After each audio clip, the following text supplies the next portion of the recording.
Yo nací en Bogotá en diciembre de 1954, en el seno de una familia huilense por parte de papá y payanesa por parte de mamá. Y por eso buena parte de mi infancia, hasta los 11 años, viví en el Huila. A los 12 años la familia se mudó a Bogotá, donde ya terminé mis estudios de bachillerato, hice todos mis estudios de bachillerato.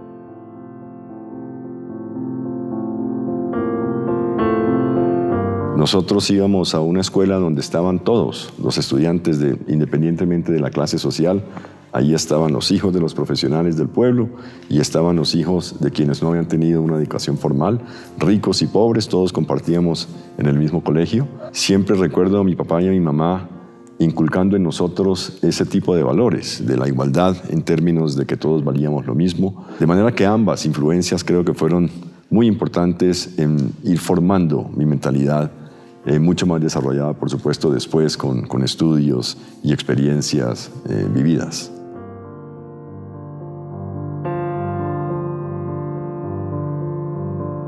Crecí en un ambiente rodeado de política.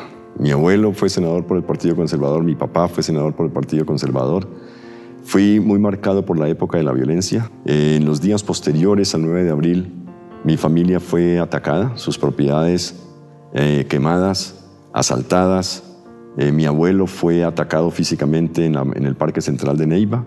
Entonces crecí muy rodeado no solamente de un ambiente donde se hablaba y se respiraba política, sino en donde teníamos todo ese legado de violencia que alcanzaron a vivir nuestros ancestros. Acababa de terminar cuarto de bachillerato cuando mi padre fue asesinado en el Doncello, en Caquetá. Y ese fue, por supuesto, un evento que nos marcó a todos en la casa. Lo perdimos cuando nosotros éramos muy jóvenes. Realmente fue un evento como traumático y creo que de alguna forma influyó mucho en mi perspectiva sobre violencia y no violencia. Me enseñó muchas cosas porque además entendí la capacidad que uno tiene de perdonar cuando se ha sido víctima de un acto como ese, pero sobre todo mi convicción de que la acción política era esencialmente o debería ser esencialmente una acción no violenta y que si íbamos a buscar los cambios en la sociedad tan necesarios, en una sociedad tan excluyente como la nuestra, deberían ser por caminos no violentos.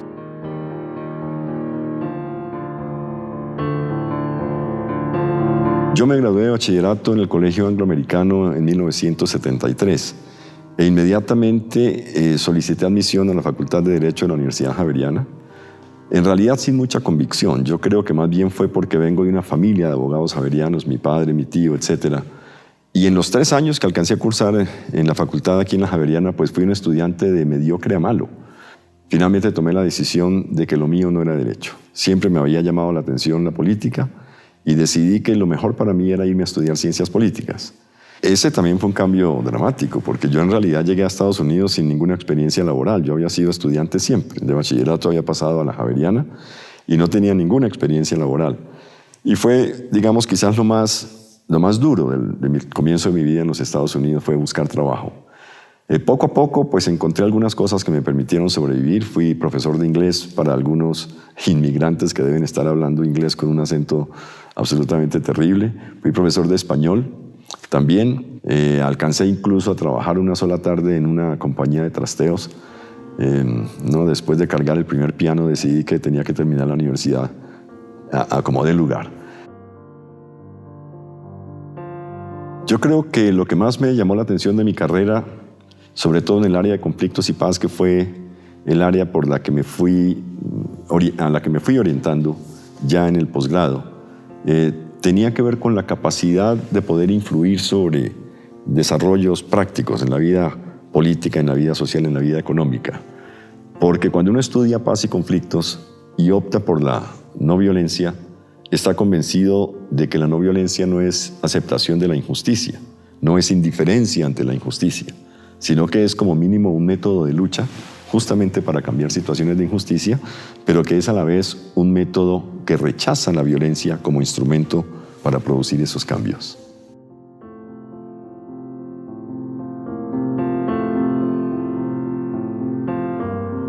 Yo decido regresar a Colombia después de 12 años de permanencia en Estados Unidos porque había terminado ya los cursos de mi doctorado. Fueron 4 años de solo cursos. Hoy los doctorados son un poco menos exigentes en ese sentido. pero el tipo de beca que yo tenía me exigía estudiar incluso los semestres de verano. Me restaba, por supuesto, elaborar la tesis de grado y decidí que era el momento de regresar a Colombia. Mi tesis doctoral iba a ser sobre el proceso de paz de Belisario Betancur. Entonces optamos con mi esposa y mis 2 hijos de regresar a Colombia para que yo pudiera escribir la tesis.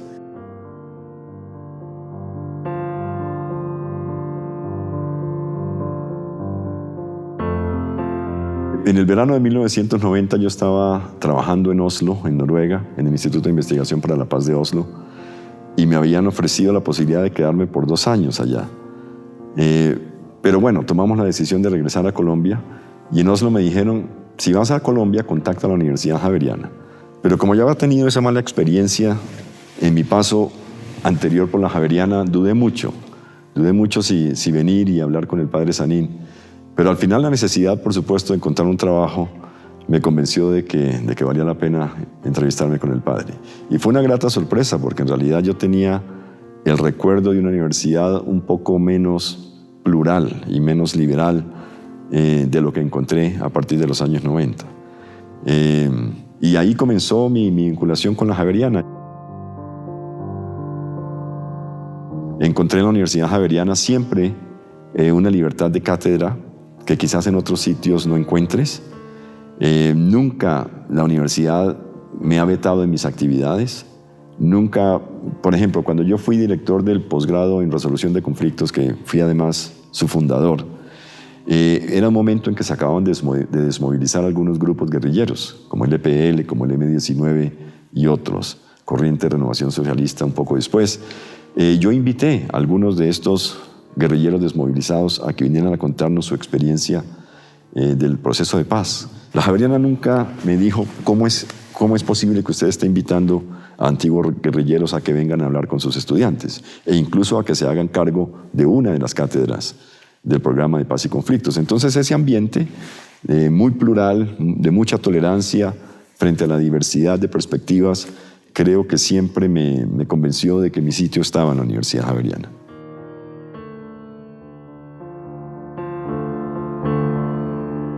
El primer contacto con la docencia fue aterrador, porque yo fui siempre un estudiante muy tímido.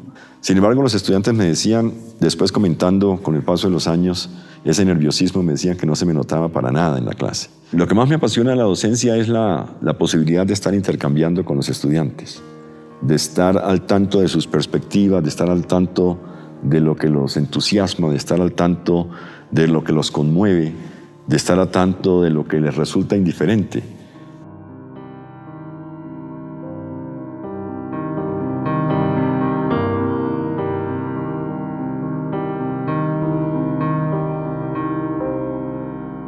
Digamos que una de las cuestiones más satisfactorias para mí ha sido la posibilidad de tener muchos vínculos internacionales, tener contacto con conflictos internacionales diferentes al nuestro.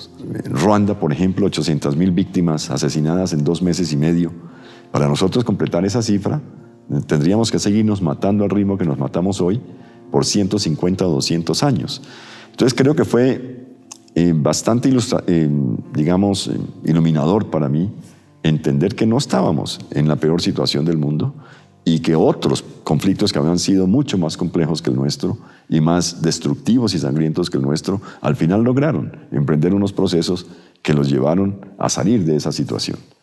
Me ha enseñado también esa posibilidad de conectarme con los conflictos de otros, lo difícil que es el posconflicto. Nos va a llevar décadas reconstruir lazos sociales, nos va a llevar décadas generar una confianza frente al Estado, porque el rol del Estado en este conflicto también ha tenido unos impactos bien complicados.